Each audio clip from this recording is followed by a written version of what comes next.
I'm not one to pry into other people's lives, but that evening at the cozy pub on our street in Chicago, everything spiraled out of control.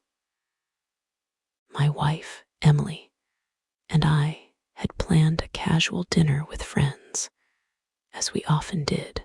Emily arrived late, wearing that striking blue dress she reserved for special occasions. This time, though, she hadn't mentioned it to me.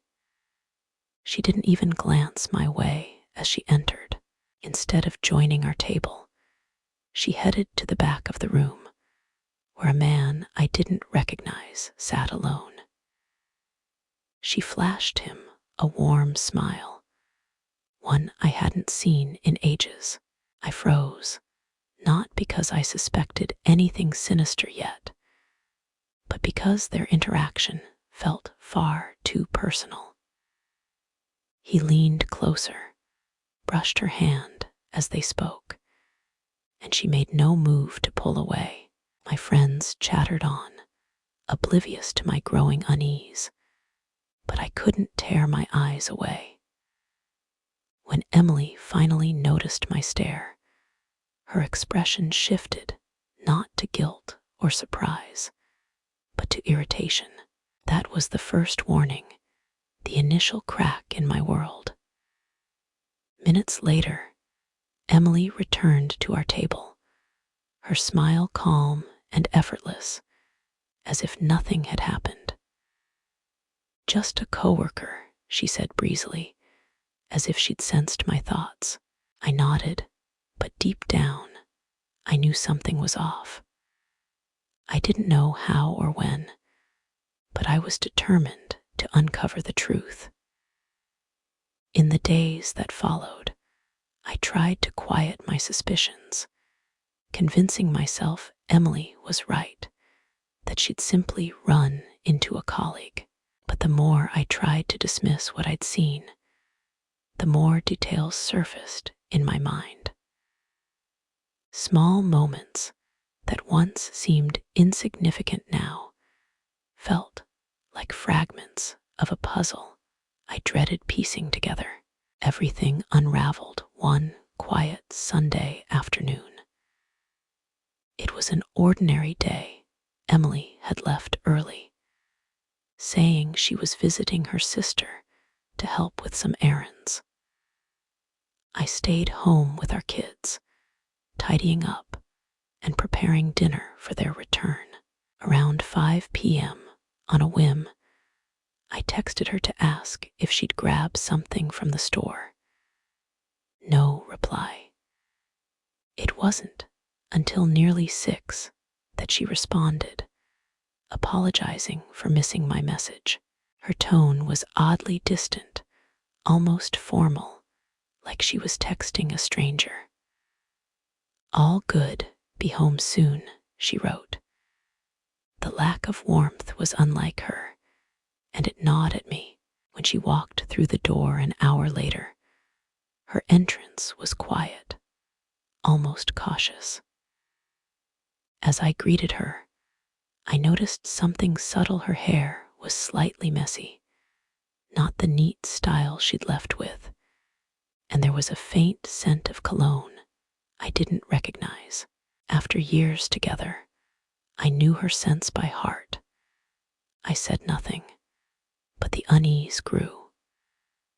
We sat down to dinner with the kids, and while we talked, I couldn't shake the feeling that Emily's mind was elsewhere. She was physically present, but distracted, as if wrestling with something unspoken. After the kids went to bed, I approached her while she washed dishes. Bluntly, I asked about her day. She turned, caught off guard by my directness, but answered coolly, describing a perfectly normal visit to her sisters. It didn't add up. That night, as she slept, anxiety kept me awake. I didn't know what I was searching for, but I felt compelled to act. Stepping onto the balcony, I lit a cigarette, a habit I'd quit years ago, and tried to sort through my thoughts. Glancing down at the street, I spotted a strange car parked across the way. A man sat inside, staring up at our window. I thought it was a coincidence at first, but when I moved to test his gaze, he started the engine and drove off. Sleep eluded me for the rest of the night. The next morning, after dropping the kids at school, I did something I never imagined I'd do. Instead of heading to work, I drove to Emily's office. I needed answers. Parked at a safe distance, I watched the entrance. It didn't take long. Emily emerged, poised as ever, but what caught my attention was the man by her side, the same one from the pub. The smile she'd given him that night was there again, now clearly meant for him. They walked together, chatting animatedly, before climbing into a car. He was driving. Adrenaline surged through me, and I followed, keeping enough distance to avoid notice. Their drive was short, ending at a small, tucked-away cafe downtown. They parked, went inside, and sat at a table in the back. From outside, I watched, unable to believe my eyes. Emily leaned toward him, touching his arm as they spoke. At one point, he took her hand, and she didn't pull away. Then, he leaned closer and kissed her. There was no room for misinterpretation. The truth was staring me in the face. My entire world, everything I thought I had, crumbled in that moment. I don't know how long I sat in my car, watching the scene unfold like I was in a daze.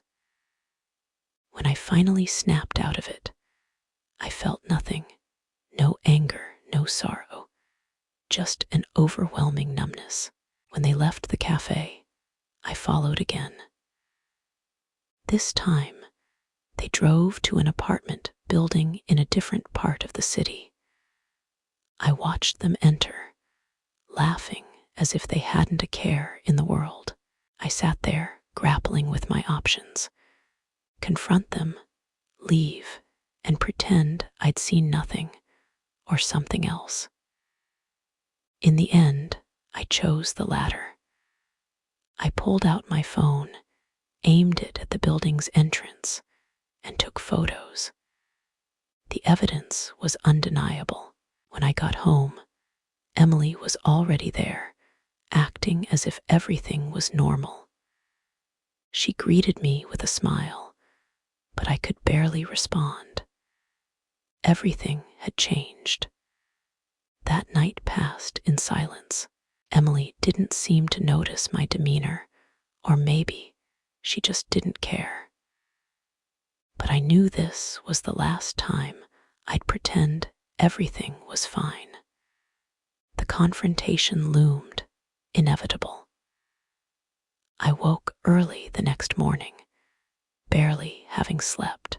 A strange energy coursed through me, a mix of suppressed anger and a need to end the uncertainty. Emily was still asleep. I watched her from the doorway, so peaceful, as if nothing could touch her. The contrast with what I'd witnessed fueled a chilling resolve. I made breakfast for the kids, keeping up the routine while they ate, chatting about school and their plans. I couldn't let them sense what was coming. After dropping them off, I returned home. Emily was in the kitchen, sipping coffee and scrolling through her phone, as she did every morning. "We need to talk," I said from the doorway, my voice steady. She looked up, startled by my tone. It wasn't something I often said so bluntly.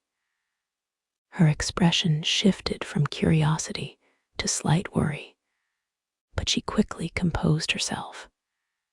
"Sure, what's up?" she asked.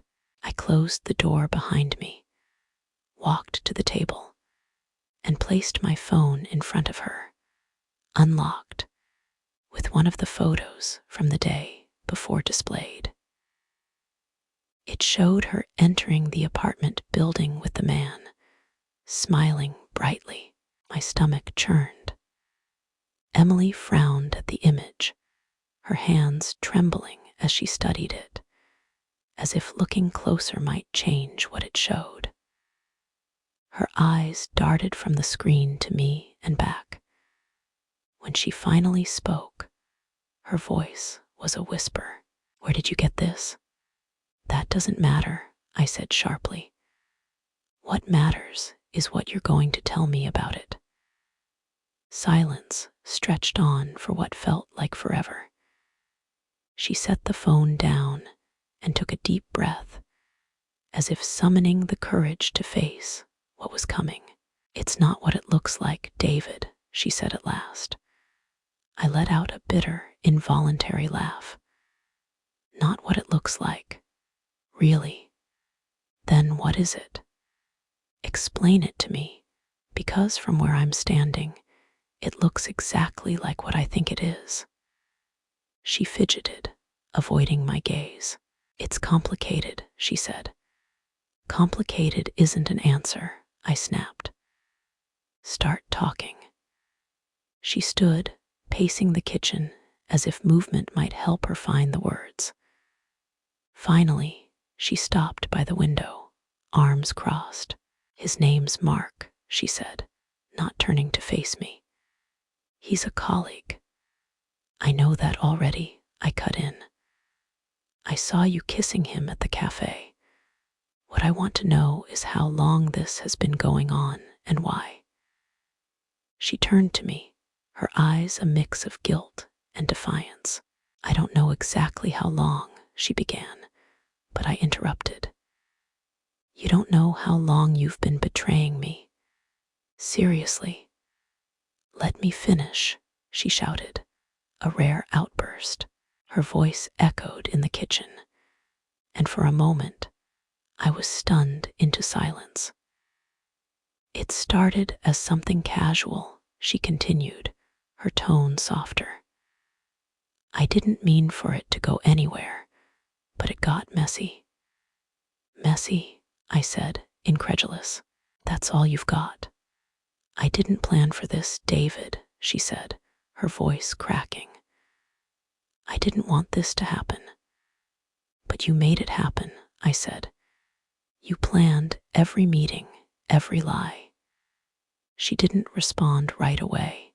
Instead, she sank into a chair, burying her face in her hands. I couldn't tell if it was shame, regret, or just a lack of words. The silence grew heavy. "I'm sorry," she said at last, but the words felt hollow. "What good is that now?" I shot back. She fell silent again, as if waiting for me to say more, but I wasn't going to make this easy for her. Not this time. "What about the kids?" I asked, a lump forming in my throat. "What am I supposed to tell them?" "They don't need to know," she started, but I cut her off. "They'll know. I'm not carrying this alone while you pretend everything's fine." She looked down, her silence speaking louder than any words. I knew this was just the start of a long, painful process.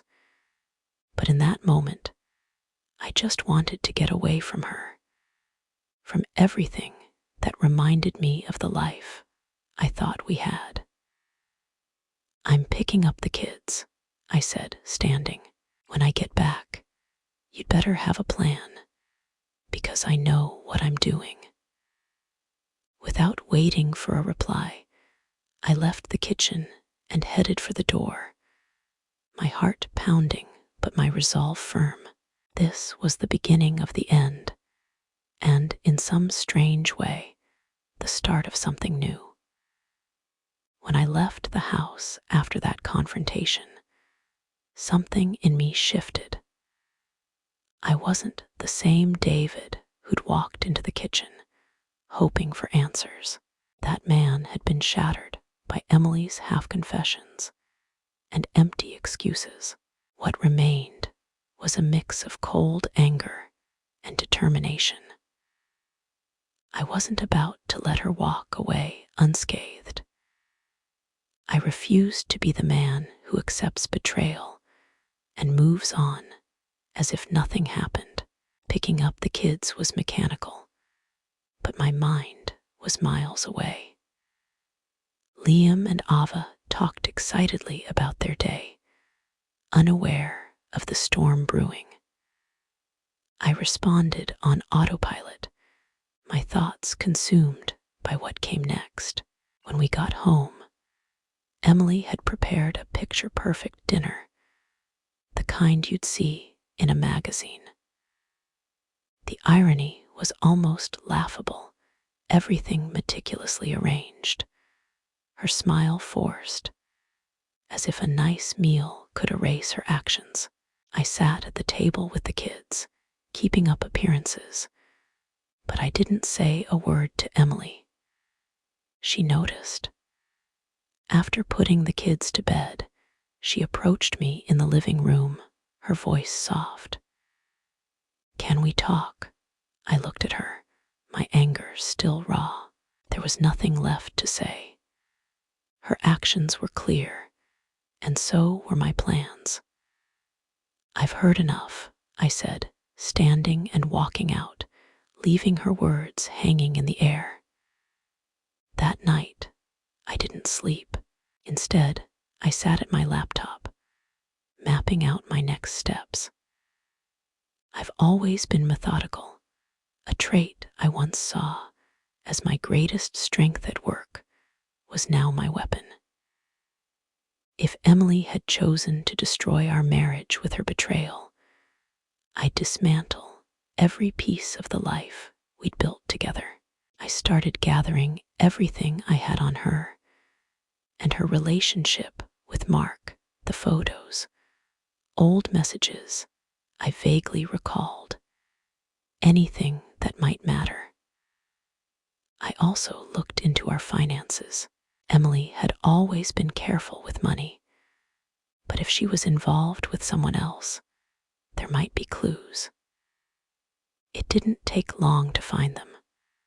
Recent charges at upscale restaurants, payments to a yoga studio she'd never mentioned, and most damning, a large transfer to an unfamiliar account. I could picture it, money she'd used to fund her secret outings with Mark.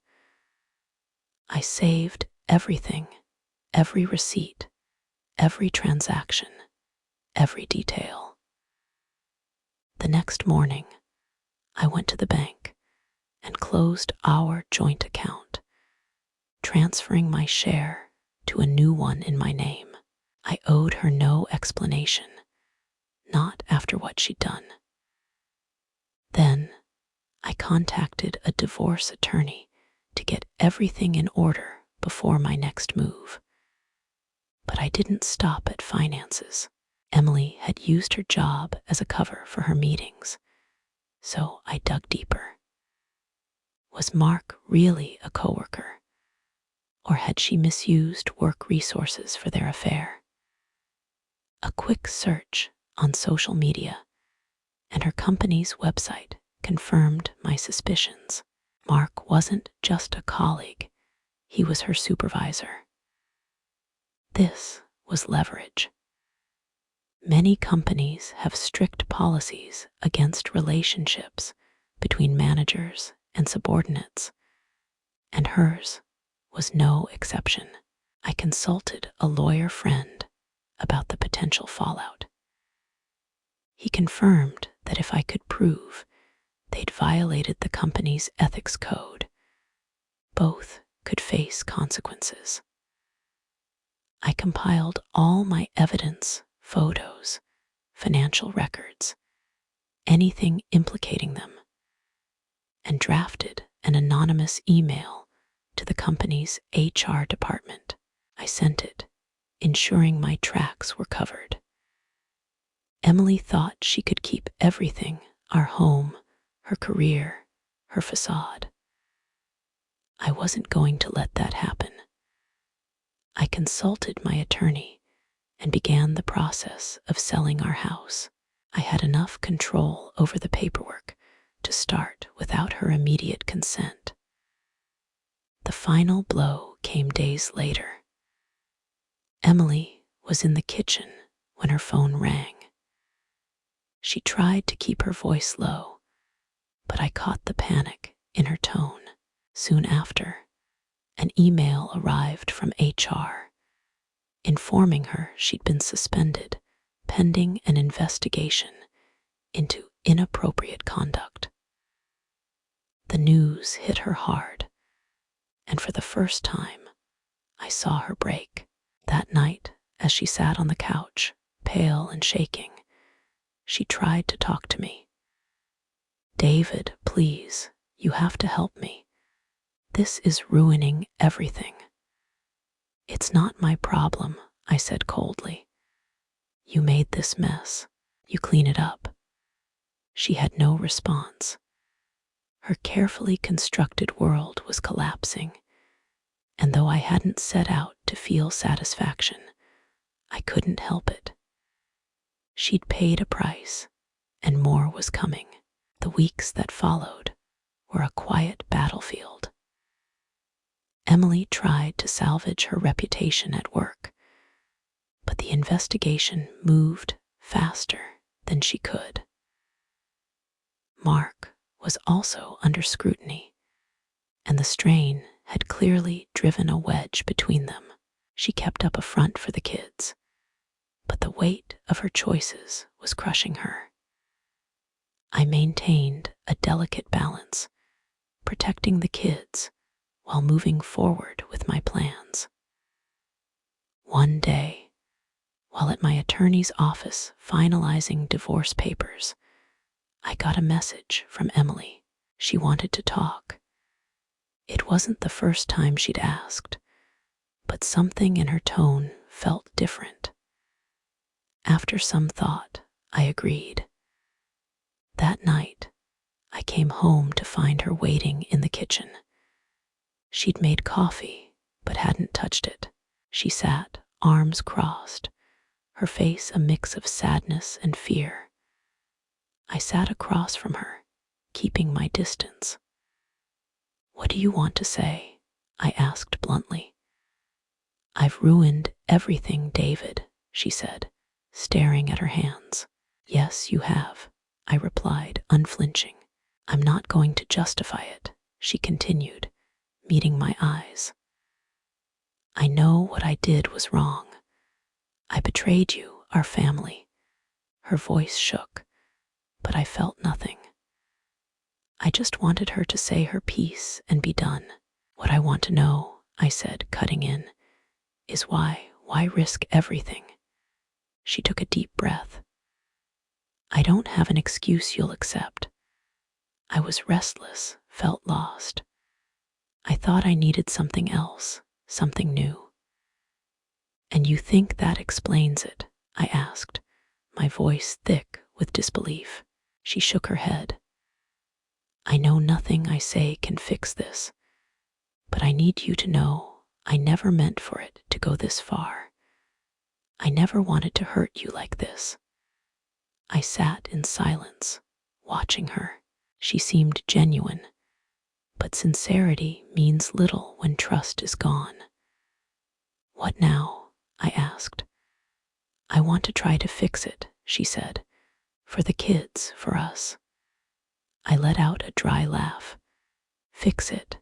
After everything? There's no us anymore, Emily." She opened her mouth to speak, but I stopped her. "For years, I believed in you, trusted you. Everything I did was for our family, and you threw it away for a fling." "I know," she whispered.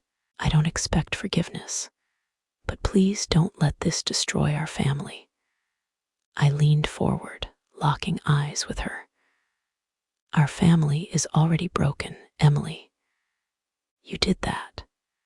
She broke down, but I felt no pity, only exhaustion. I want you to leave, I said, standing. There's no point pretending anymore. The kids will be better off without us in this mess. What will I tell them? She asked through tears. Tell them the truth, I said. You made selfish choices, but make it clear this has nothing to do with them. That night, after the kids were asleep, we called them to the living room. Emily spoke first, explaining that she'd made mistakes and that we were separating. Liam, the older one, tried to stay strong, but his pain was clear. Ava couldn't hold back her tears. I spoke next, promising we'd always be there for them, though even as I said it, the words felt inadequate. Emily moved out that week. I stayed in the house with the kids, trying to build a new routine. It wasn't easy, but it was necessary. The last time I spoke to Emily was a brief call a few days later, another apology. I kept it short. There was nothing left to say. When I hung up, I felt an odd peace, not because things were okay, but because it was over. After Emily left, the house felt strangely quiet, not the comforting kind, but the kind that reminds you something's missing. Yet that emptiness brought clarity.